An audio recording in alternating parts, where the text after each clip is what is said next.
إننا نحن المسلمون قادمون حين نرفع الرايات سوف يعلمون. Al-Mahdi itu tanda kelahirannya ditandai dengan terjadinya 2 kali gerhana dalam 1 bulan Ramadan.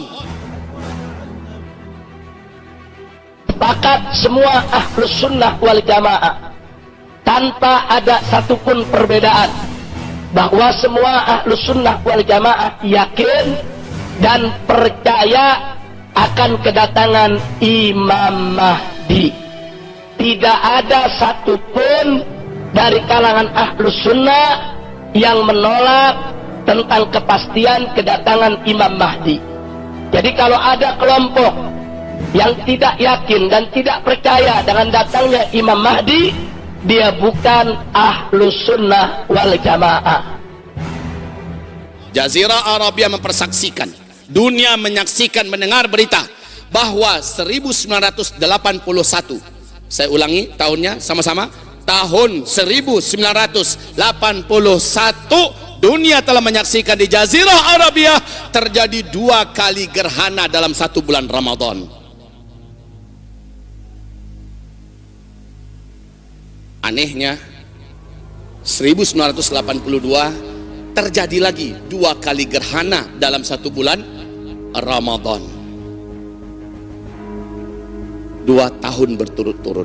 Maka tidak sangsi lagi para ulama yang memperhatikan hadis-hadis fitnah akhir zaman bahwa Al-Mahdi telah terlahir di 1981. Jadi Imam Mahdi ini kedatangannya sudah diberitakan oleh Nabi kita Sayyiduna Muhammad sallallahu alaihi wasallam melalui hadis-hadis mutawatir. Hadis yang disampaikan oleh para sahabat, tabi'in, tabi'in dengan jumlah yang banyak sampai kepada kita, sehingga tidak pantas lagi untuk diragukan kesahihannya karena derajatnya sudah mencapai tingkat tawatur. Nah, kemudian yang kedua, masih soal Imam Mahdi. Yang menjadi keyakinan ahlus sunnah adalah sepakat bahwa Imam Mahdi merupakan zuriyah Nabi kita Sayyiduna Muhammad sallallahu alaihi wasallam. Jika dia dibaiat di depan Ka'bah di usia 40 tahun, di hadis yang lain mendekati 40 tahun, sekarang tahun berapa? 2018. Maka maknanya secara hitungan tahun Masehi, usia lelaki keturunan kandung Rasulullah ini yang akan memimpin kita kelak secara hitungan Masehi sudah 37 tahun. Betul? Secara Hijriyah beda. Hitungan tahun Masehi dengan tahun Hijriyah, harinya berlebih hari tahun Masehi, 10 hari tiap tahun. Maka 37 tahun secara Masehi artinya dikalikan 10 hari, maknanya 370 hari, maknanya sudah lebih lagi dari 1 tahun. Secara Hijriyah usia Sang Al-Mahdi sekarang sudah 38 tahun lebih.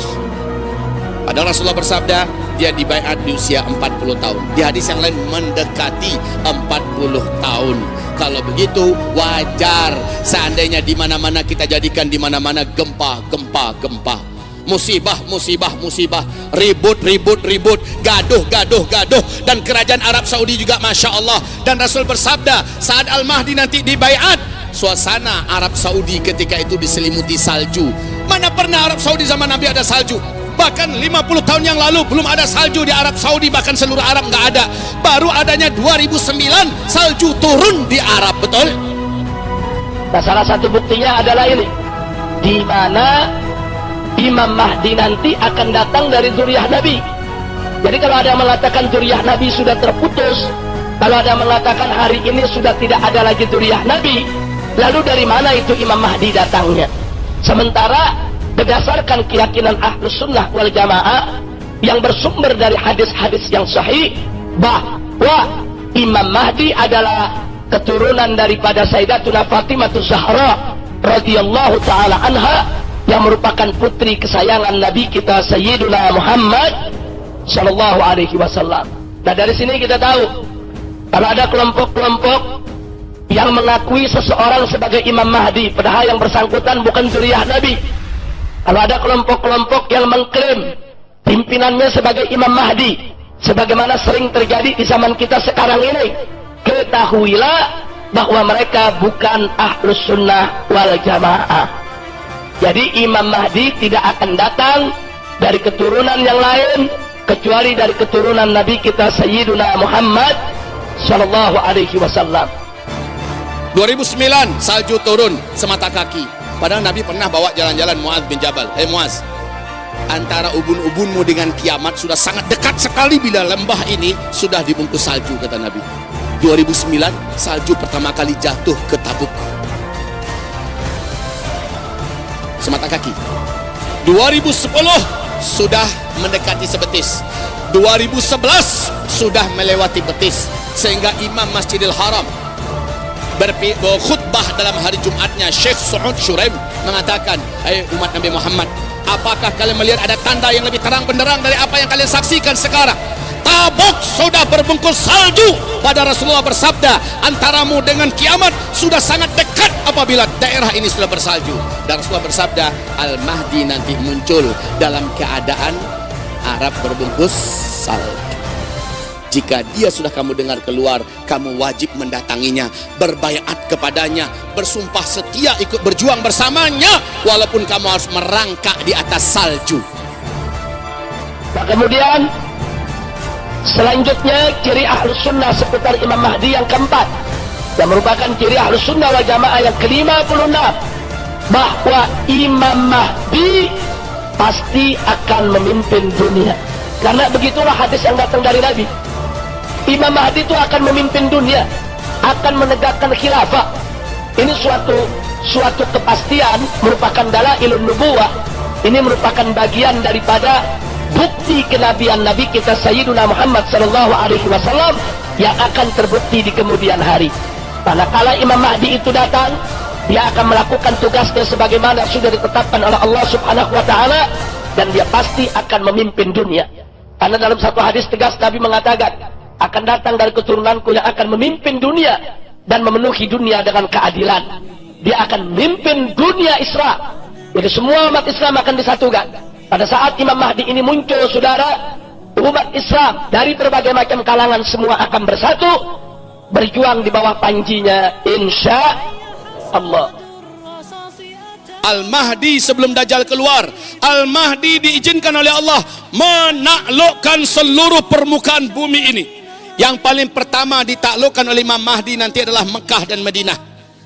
Penguasa Mekah, Madinah marah dan murka, lalu mengumpulkan semua kekuatan sekutu-sekutunya se-Jazirah Arabiah dari Bani Kalab. Kemudian mereka menghimpun kekuatan terbesar untuk menyerang Al-Mahdi, berniat membunuh Al-Mahdi dan orang-orang beriman yang bersama Al-Mahdi. Lalu kata Rasulullah, Allah menangkan kalian. Kalau kau suatu saat bertemu dengan Imam Mahdi sesuai dengan ciri yang sudah disampaikan oleh Nabi, dari segi namanya, dari segi keadilannya, dari segi keturunannya, dari segi kepemimpinannya, dan ciri-ciri yang lainnya, walaupun harus merangkak, temui, berikan baiat. Kalau ingin selamat dunia akhirat, berikan baiat kepada Imam Mahdi, karena dialah imam terakhir yang diutus oleh Allah Subhanahu wa taala untuk memimpin umat manusia.